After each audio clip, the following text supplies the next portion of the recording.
Hey everyone, welcome back to episode 4 of my Mihile progression series. I have some bad news and an explanation as to why this video was a little late. Unfortunately, I accidentally deleted some footage I needed and I was unable to recover it. The footage in question made up the entirety of the original episode 4, which I've condensed into a short list of things I accomplished in that now lost video. The first is Temple of Time familiar farming. I finished the Temple of Time badge and got my 3% IED from it. Next was the Sweetwater tattoo. I got 250 Denaro, purchased a Sweetwater tattoo. That's really all there is to it. Next is the pocket slot. I unlocked the pocket slot because of the fact that the Sweetwater tattoo is not part of the boss set, and I wanted to maintain the number of boss set items I had on, so I went ahead and used a pink holy cup to replace the face accessory. After that, I did Masteria through time. This is a quest line that gives you a best in slot medal that is, well, okay, it's not technically best in slot, but it's the only one that's obtainable that's best in slot besides the 7-day Monster Parker one. The next thing was pretty big, and I'm really upset that I don't have the footage for this, but it was getting my first Abso item. I got a Lotus Carry and was able to buy Abso gloves. And I upgraded those all the way to Legendary with 20% strength and decent speed infusion on them. After that, I got an H-Mag carry and got a Tyrant Cape. After that, I got another carry, this time through CRA, and I leveled to level 211. So that's pretty much everything that happened in the last video. I apologize for this, but I've made my workflow more friendly to keep track of which videos I still need, so this shouldn't happen again in the future. Thank you, and I hope you enjoy the video. We're starting this one out with an arcane symbol upgrade. If you couldn't tell, there's going to be a lot of these throughout this series. This time it was my choo-choo symbol to level 3. After that, I reached level 213, grinding at Syrupy Forest Depths. I kept grinding here and reached level 214 and then 215 from the event level up potion.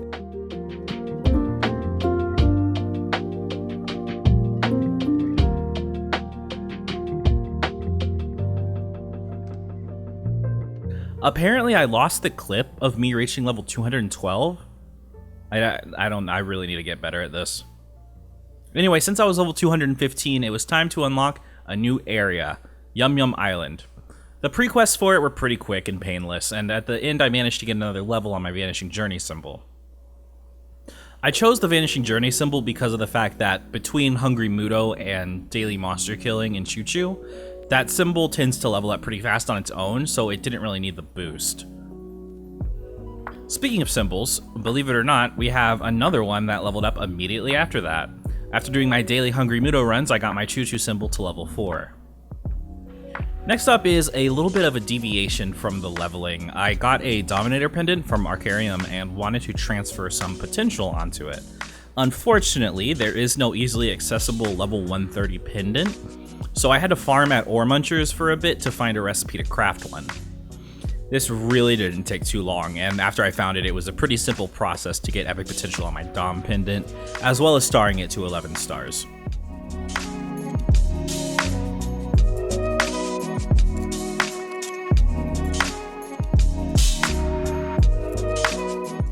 After all that, I had Abso lab gear to grind for again. Unfortunately, due to my incompetence, the footage of my first Abso piece is gone, but basically the process is a little like this.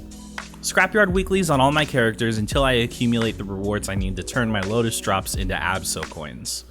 This time I was able to reach 40 after only doing the weeklies on 3 characters and went to buy my next Abso piece. But right after I logged back into my Mihile, I noticed there was some simping going on in my immediate proximity. I scoped out the situation and it seemed very simpy to me, so I warned the lady and went on with my day. I bought the Abso shoes and was very happy with the flame they came with straight out of the shop. 15 main stat plus 6% all stat is equal to roughly 63 flame score, which on an Abso piece isn't really close to the best you can get, but considering how broke I was at the time, I was more than willing to take this for now. I threw an epic potential scroll on it and cubed it with a Colts until I reached a potential I was happy with. I settled for 7% strength and started the shoes up to 11 with little issue. And after the upgrades, they were a solid 60k damage increase, and I was pretty satisfied, so I went on to grinding some more.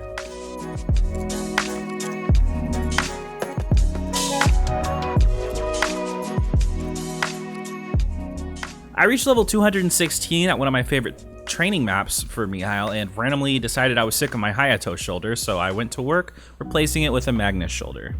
This would contribute to my boss set again, which was nice, but I was really just trying to get rid of this cursed Hayato shoulder.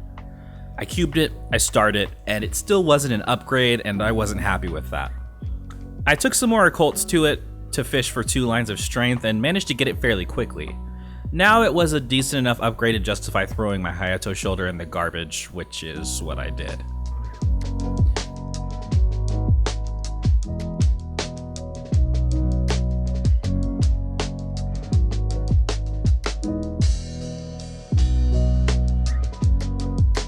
The day was coming to an end, and I felt the urge to work towards my best in slot shield some more, so I headed to Evolution Lab to farm some more coins.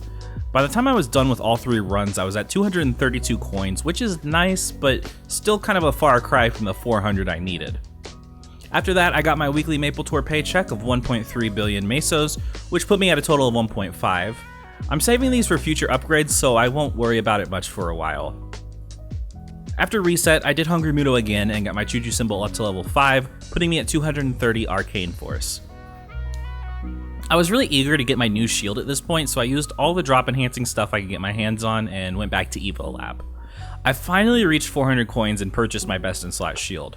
Total, this took about 5 hours of grinding without drop gear, so it was really a pain in the ass, and I was glad to be done with it. After that, while I was doing dailies again, I went to kill an E-boss hoping for an E-pot scroll I could use on my new shield, and would you believe it, I actually got one, and it worked first try. So I headed back to town and threw some cubes on it.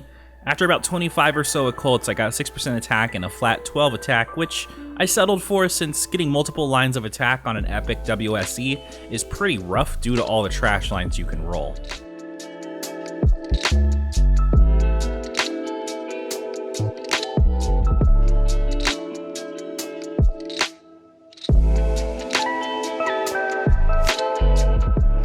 I really wanted to anvil this shield with a Deimos Sage shield, so I did the Cygnus prequest and asked my friend Stormy to help me out with normal Cygnus.